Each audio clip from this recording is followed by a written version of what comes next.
The world of work is no longer confined by national borders. Globalization has interconnected economies and labor markets. This has given rise to the concept of global labor law. It acknowledges the increasing need for international standards in the workplace. The International Labour Organization, ILO, plays a critical role in setting these international labour standards. These standards are designed to promote decent work, fair labour practices, and social justice globally. The ILO's efforts are essential for improving working conditions, ensuring workers' rights, and fostering inclusive economic growth worldwide. The International Labour Organization, or ILO, plays a pivotal role in shaping global labour standards. Established in 1919, the ILO is a unique tripartite body.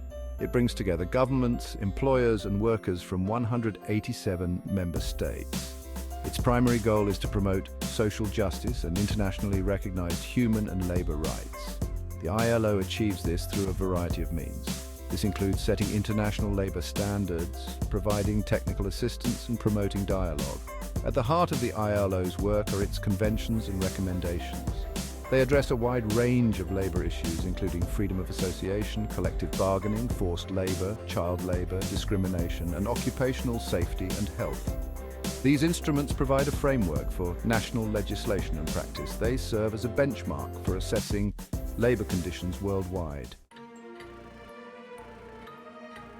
The rise of transnational corporations, or TNCs, has significantly impacted labour relations.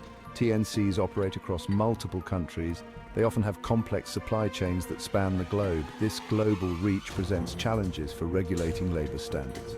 TNCs may relocate production to countries with lower labour costs and weaker enforcement mechanisms. This can lead to a race to the bottom in terms of wages and working conditions. Addressing these challenges requires holding TNCs accountable for their labour practices throughout their supply chains.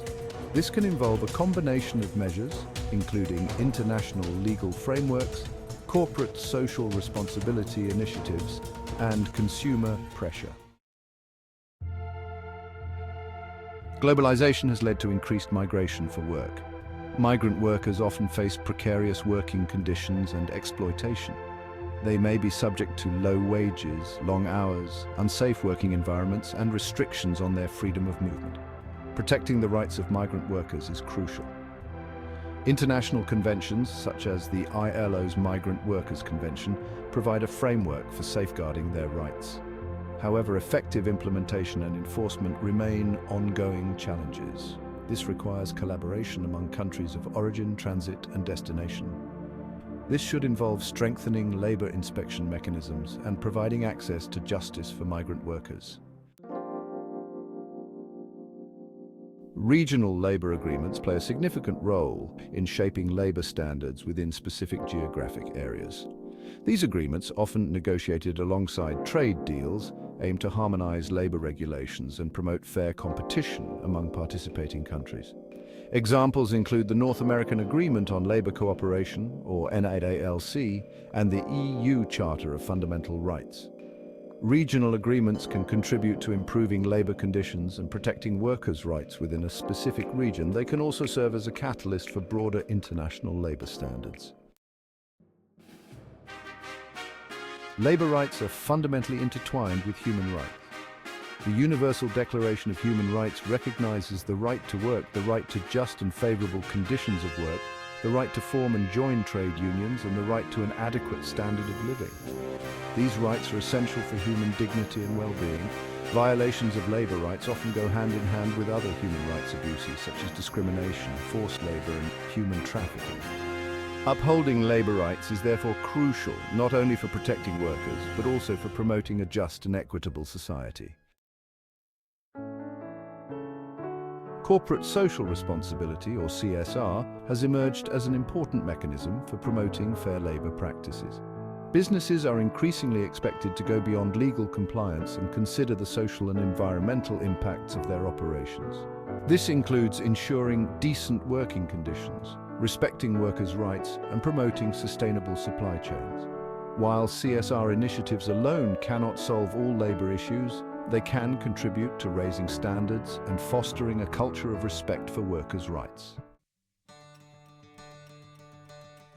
Global labor movements play a crucial role in advocating for fair labor standards and holding corporations and governments accountable.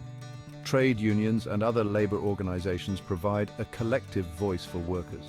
They engage in collective bargaining, organize campaigns, and mobilize public support to advance workers' rights. In an increasingly globalized economy, international solidarity among workers is more important than ever. Global labor movements work to expose labor abuses, pressure corporations to adopt ethical practices, and influence international labor standards. The landscape of global labor law is constantly evolving. New challenges emerge as work arrangements change and technology advances. The gig economy, platform work, and artificial intelligence are transforming the nature of work. These developments raise new questions about labor rights, social protection, and the future of work. Addressing these challenges requires innovative approaches to labor regulation and international cooperation. It also requires recognizing the interconnectedness of labor rights with other social and economic issues such as inequality, climate change, and technological disruption. The pursuit of decent work for all is a fundamental goal of global labor law.